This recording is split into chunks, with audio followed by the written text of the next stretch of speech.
Dok se svijet pripremao za jedan od najnapetijih trenutaka u novijoj povijesti, izraelski napad na Iran, hrvatski premijer Andrej Plenković sudjelovao je na globalnom samitu koji je ostao u sjeni nadolazeće krize.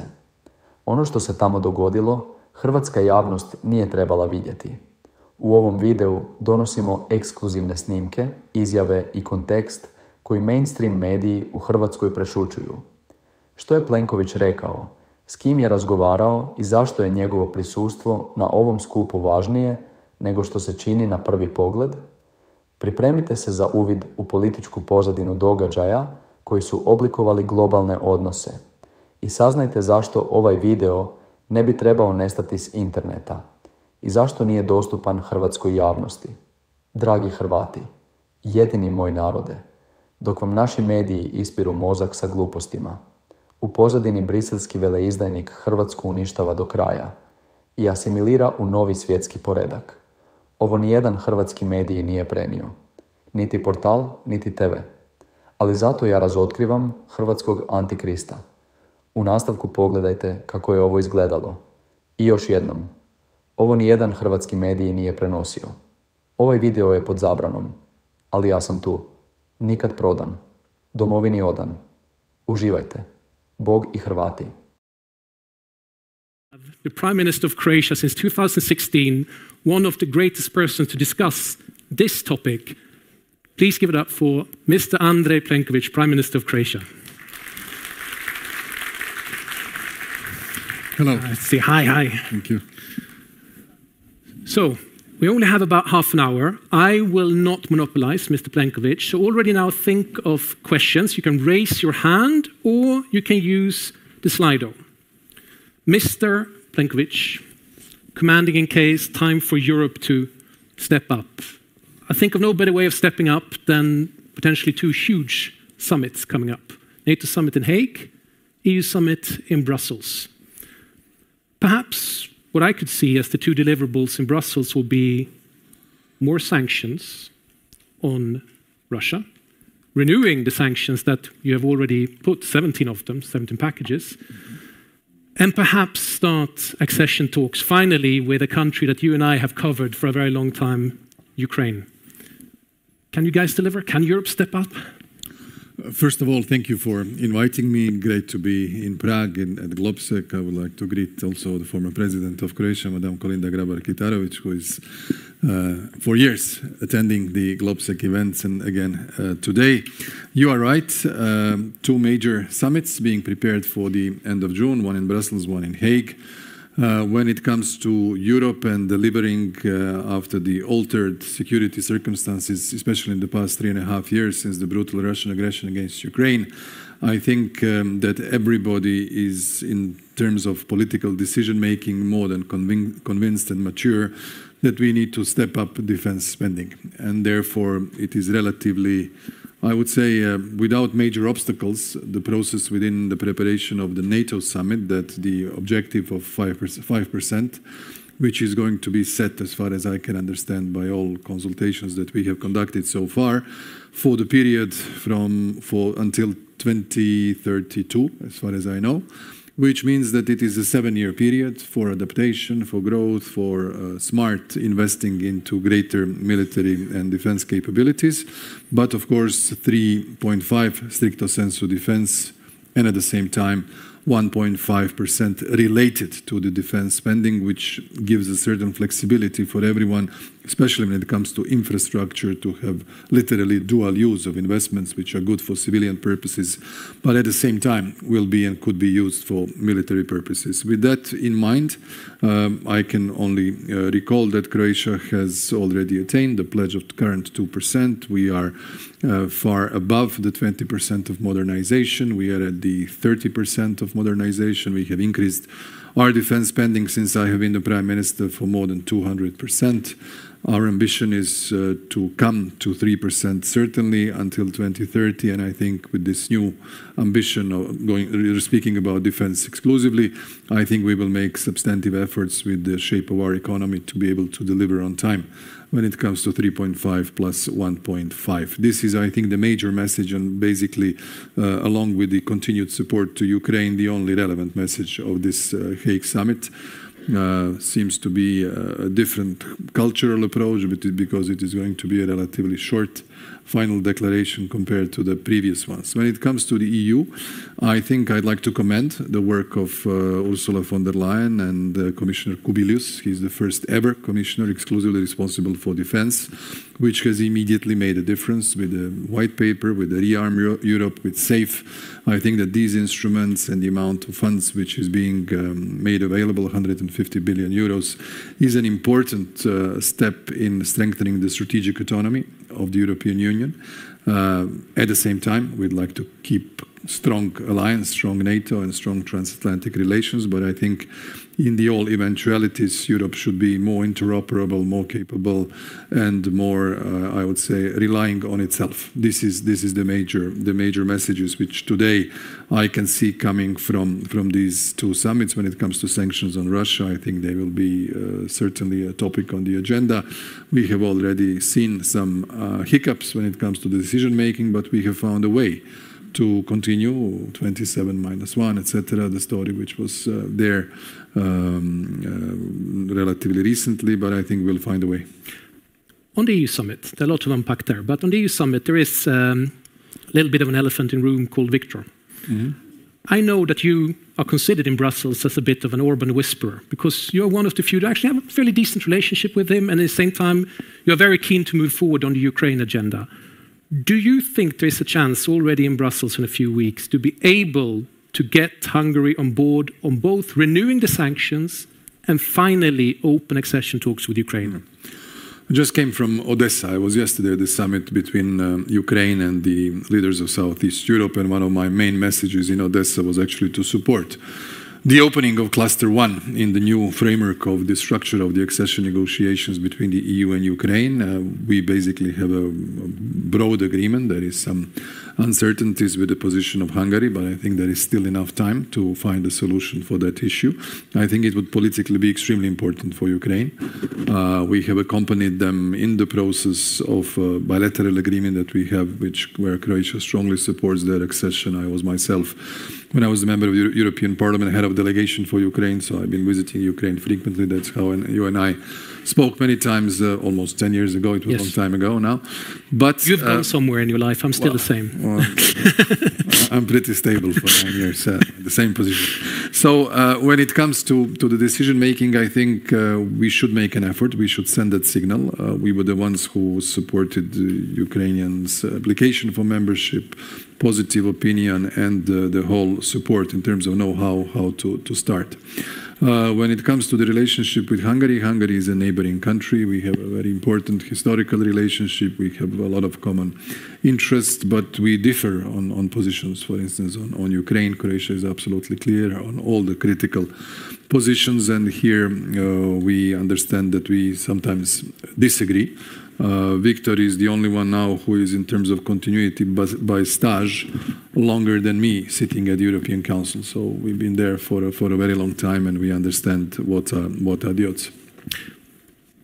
On the NATO summit, is it a problem that there might not be a NATO-Ukraine Council? Zelensky is invited, he will be around, but is it a problem that Ukraine is not center stage there anymore?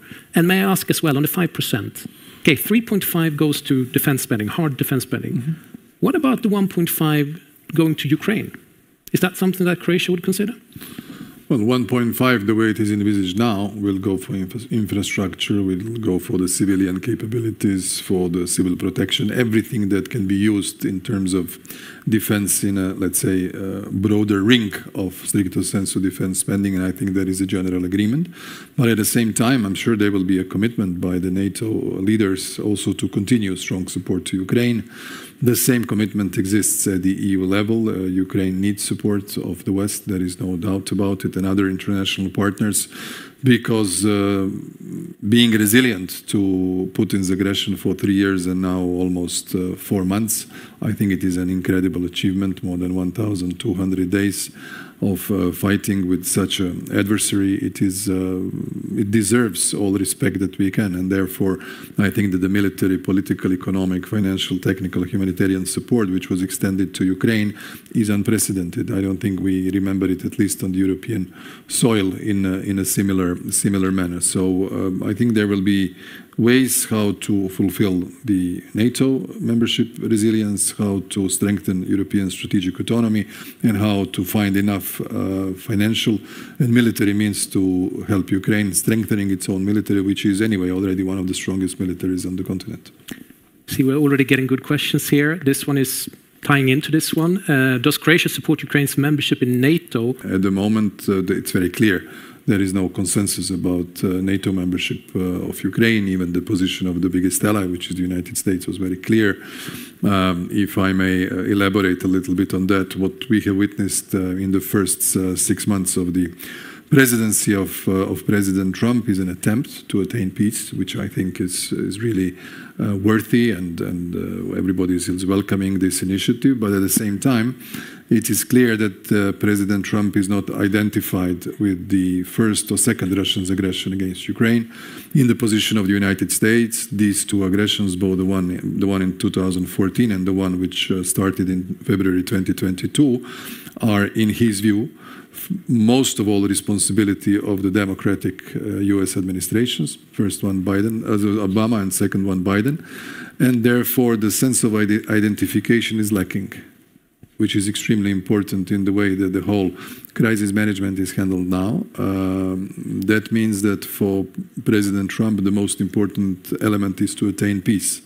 The follow-up, meaning what do we do with the temporarily occupied and illegally annexed territories of Ukraine, is a second stage issue, and that is very clear. While for Europe, for everybody who respects international law, who supports Ukraine's territorial integrity, who understands let's say, the magnitude of damages, the killings, the suffering, the refugees, the infrastructure, the civilian casualties that happened, it's a very, very different approach. I mean, if we are going to positively sanction the aggressor, then this precedent, this example of big bully taking away territory of a weaker neighbor will become the new model for future of international relations, and I don't think anybody sober or serious would like to see such scenarios being implemented across the world, wherever the theater might occur.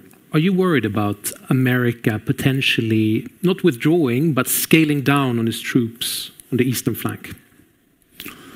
Well, the eastern flank of NATO has been strengthened quite a lot.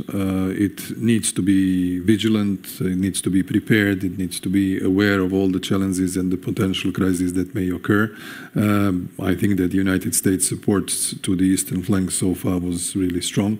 Croatia is not a first-line country, so we are not in the same position.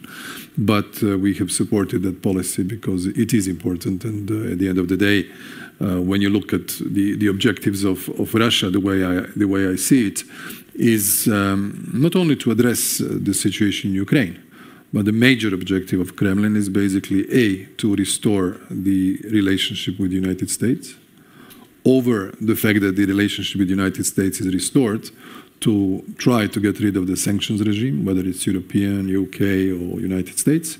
And the third objective is the final rehabilitation of Russia on the global scene. These are the three major points. So in a way, for them, Ukraine is an instrument to And how successful do you think they've been on this?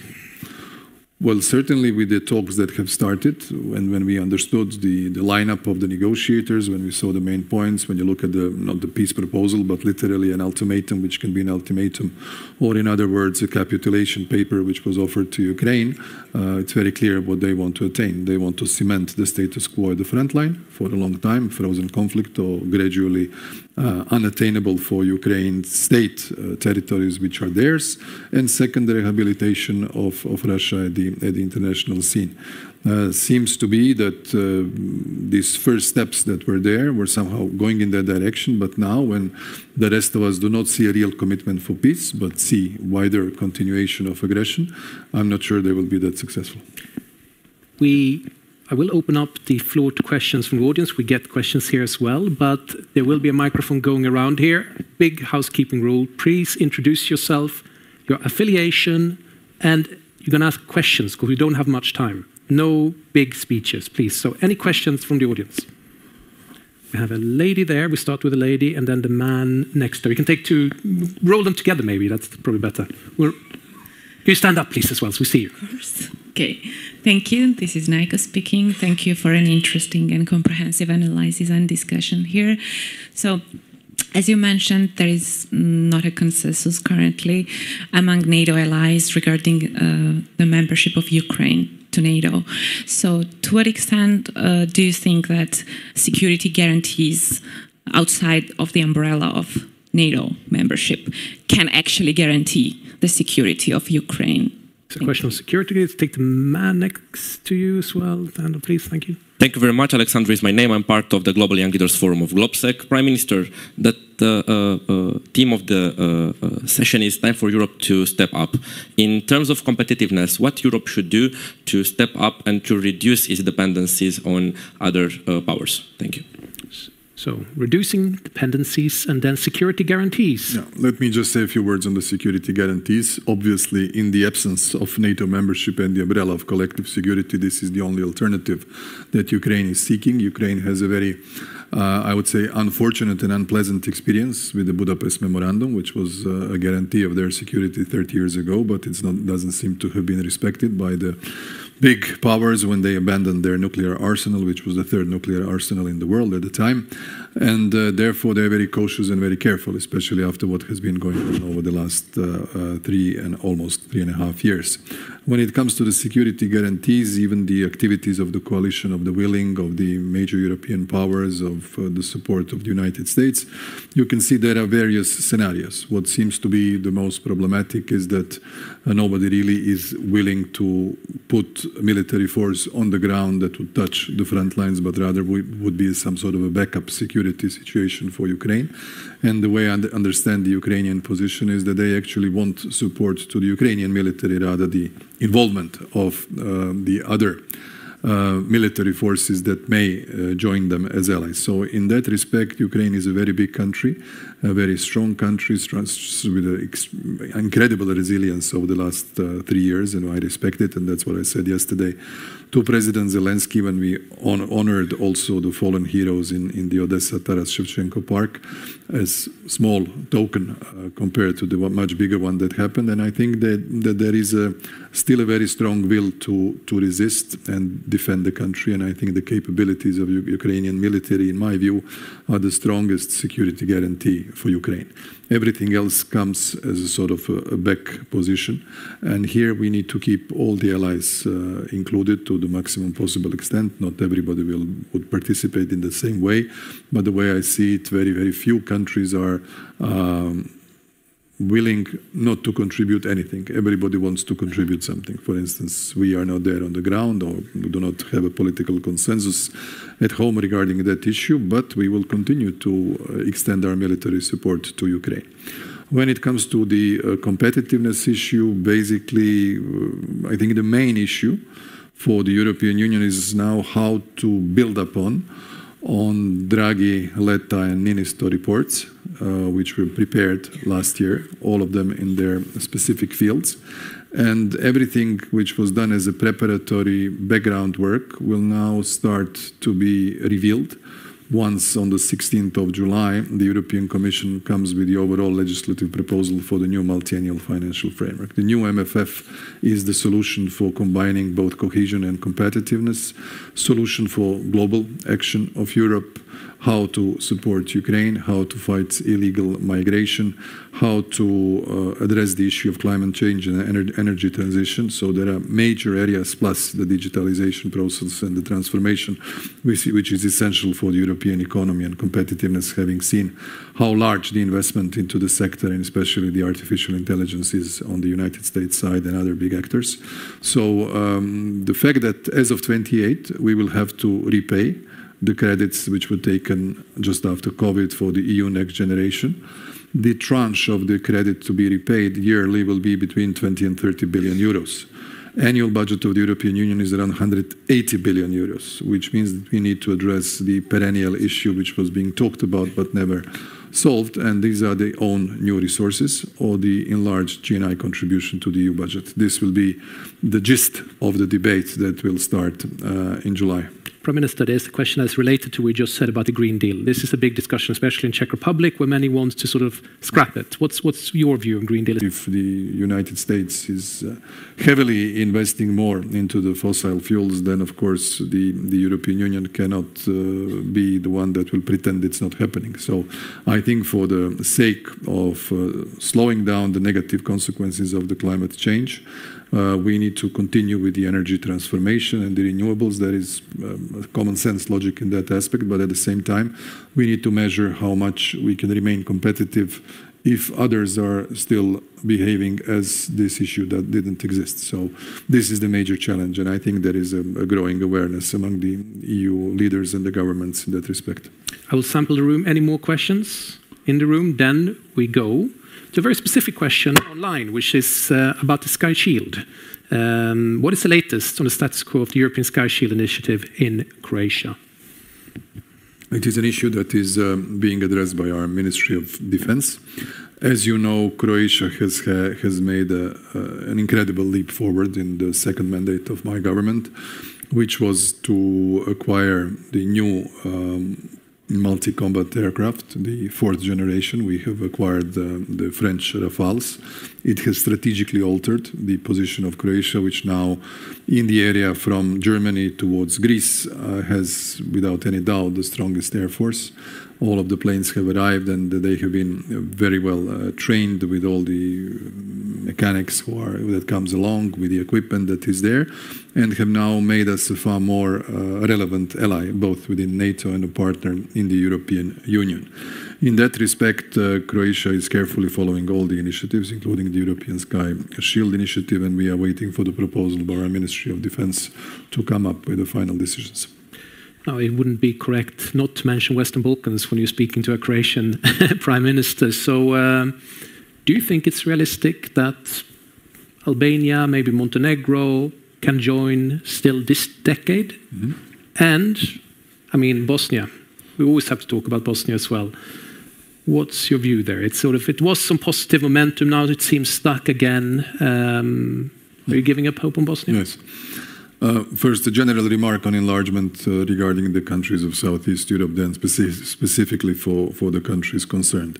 You remember that when Jean-Claude Juncker, who is an excellent friend and who I appreciate a lot, said, that's it, with the enlargement now we'll make a break. There was obviously a feeling a little bit of desperation, yes, in terms of ambitions of the countries who would like to join.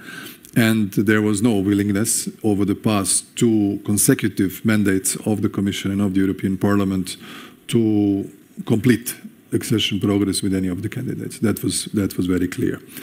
Once Putin started the aggression against Ukraine, he has not only moved Ukraine, Moldova, and Georgia from a neighborhood, let's say, cluster to the enlargement cluster. That was a big consequence on the EU side. We are not mentioning enough that effective had there not been aggression in the February of 22, it would be far more difficult to move the European perspective from neighborhood policy to the enlargement policy. Now, in a way, they are put together, almost in a mix, in a blending situation.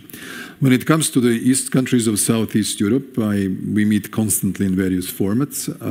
There is a willingness of all of them to come, but there is also a sense of frustration that is taking really a very long time. Even for us, we thought in our own ambitions that we would join latest 2006, 7, 8, 9, 10, 11, 12, and then we joined in 12, 13. So it's very difficult to assess the wider context.